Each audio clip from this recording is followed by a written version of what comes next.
guys, this is Alaya Jen and welcome back to my YouTube channel. So for today's video, merong tanong sa atin si Ces Terencio kung nagagamit ko ba daw yung mga Cantonese na napag-aralan ko sa OWA dito sa Hong Kong.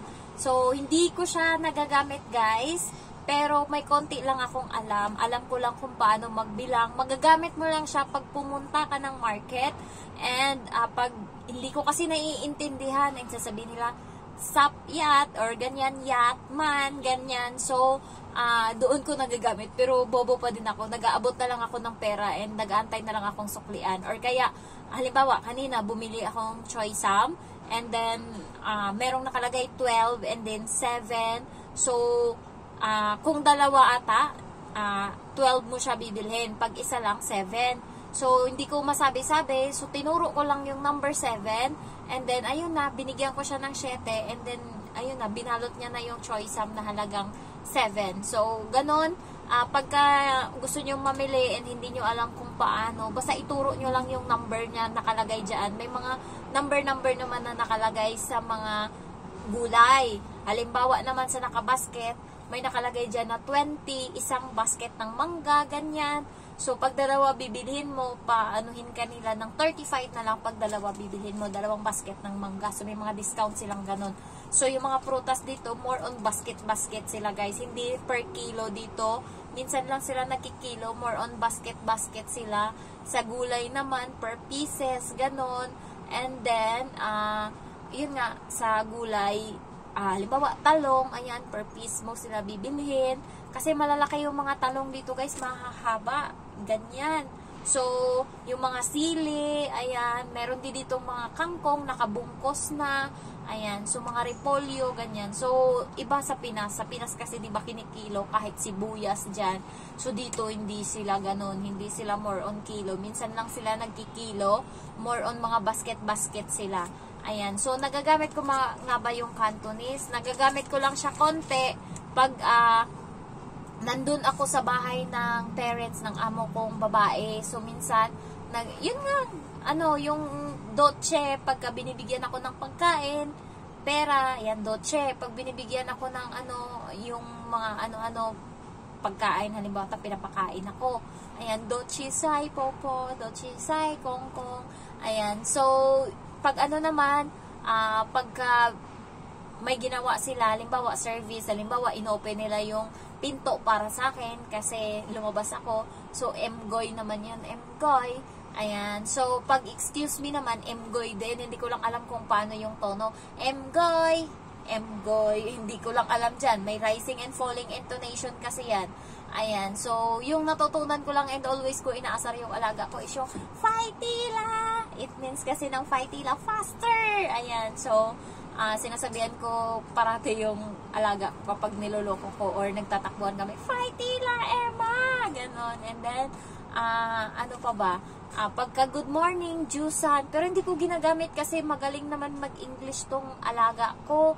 Yung amo kong dalawa, yung mag-asawa is napakagaling nila sa English. Kaya, walang problema dito sa English. Pero may iba talaga na kailangan nilang matuto kasi hindi sila nagkakaintindihan. Yun nga, cook yourself, ganon. So, hindi ganyan mag-English yung yung amo ko, yung kaibigan ko kasi kanina, sabi daw ng alaga niya, cook yourself daw. So, hindi ganon yung ng amo ko. Sa amo ko naman is, you can cook food for yourself, ganon. So, mas yung amo ko sa English. Nasaan yung chinelas ko? Ayan, so, ayun lang guys. And then, yung iba pala na Cantonese, sasabihin ko na lang sa inyo. Ayan, yung good morning, Jusan. Yung good night, Jutao. Yung sorry, do. Excuse me is, pwede mo siyang i-emgoy or it's alright, emjan. Ayan, so please, emgoy din. Emgoy, ganon. No need is emsay. You're welcome is emsay hakhe. So, pag nagsasabi ako ng dochisan, popo, emsay hakhe, ganun yung reply sa akin. And then, how are you, li how ma? Ganun, li how ma? Ayan. So, please come in, ching yap lai. Ayan. So, yan yung mga word. And then, pero hindi ko rin naman talaga to nagagamit. May high pitch, low mid, and then low. May mga ganun sila na mga pitch, guys. And then, more on pag-aralan sa OWA is number naman. And then, magaling ako dito sa number, pero hindi ko na alam ngayon. Pero nung nag-OWA ako, ang galing ko dito sa number na perfect ko to. Ayan, so, ano pa ba? Kaya yung Cantonese, wag nyo masyadong aralin, lalo pagka magaling sa English yung amo nyo. Kaya hindi ko to inaral. Ayan, so, paulit-ulit lang kasi yung mga, ano nila, mga salita nila. Yung emgoy, pwede mong sabihin yan pag nag-thank you. Pwedeng sabihin dyan, excuse me. Ayan, so, iba-iba lang ng tono. Yung emgoy na isa is mataas, yung emgoy na isa is mababa. Ayan, so, ano pa ba? Che is car, ngo is me, I. Ayan, hap is born. Ayan, jo is to live. Ang dami talaga, para paulit-ulit lang. And then, yun nga, yung mga sense sa pera, wag nyo nang intindihin yan. Yung dollar is, ang tawag nila dyan is money. Yung dollar is, tawag nila dyan is man. Ayan, kaya sabi sa akin nung lalaki, nung nagtanong ako kung magkano yung gulay, sabi niya sa akin, lukman. So, ibig sabihin nun, $6. So, yung money sa kanila is chin. Ayan. Dollar only is man. Ayan. And then, paano pa ba? Yung iba ko pang naanuhan dito is mga combination lang sa OWA, guys. Combination ng decimal, and then, yung mga 00, importante yan. Ang calendar, ang clock, ayan. Yung cellphone, tawag sa kanila is sauke. Sauke, ayan. And then, yung hour is jongtao. Ayan. So, madami. Pero, hindi naman to problema. Halos, yung naririnig ko lang yung mohoy. Mohoy, parang no more. Mola, no more din. Yung mohoy is kanat. And then, yung jawla, alis na. And then, faitila, faster. And then, paano pa ba yung ibang naiintindihan ko? Yung ponchi is half. And then, gidochi. Ilan pa ba yung natira? Marami pa ba? Parang ganon. So, konti-konti natututunan ko. Natutuwa yung amo ko sa akin kasi mabilis ako matuto. Pero hindi ko masyadong inaano, guys, kasi baka masaktan ako pagka nalaman ko yan lahat and then mabackstab ako ba. Pero doon sa sa parents ng amo ko is ang pinakamabait doon is yung lalaki, guys. Kagabi pumunta, pagkatas niya nagluto ng pagkain, kumain siya, hinanda niya na din yung pagkain ko nung matandang lalaki.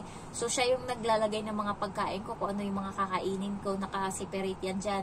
Yung sa Indonesian din nakatulong is nakaseparate din kung ano pagkain niya.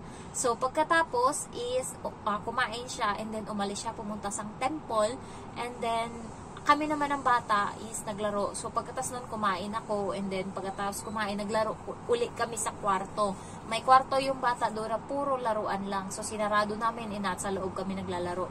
Nagulat ako, may kumakatok. So, binuksan ko, nung pagbukas ko, yung matandang lalaki pala, nakabihis pa siya, galing labas.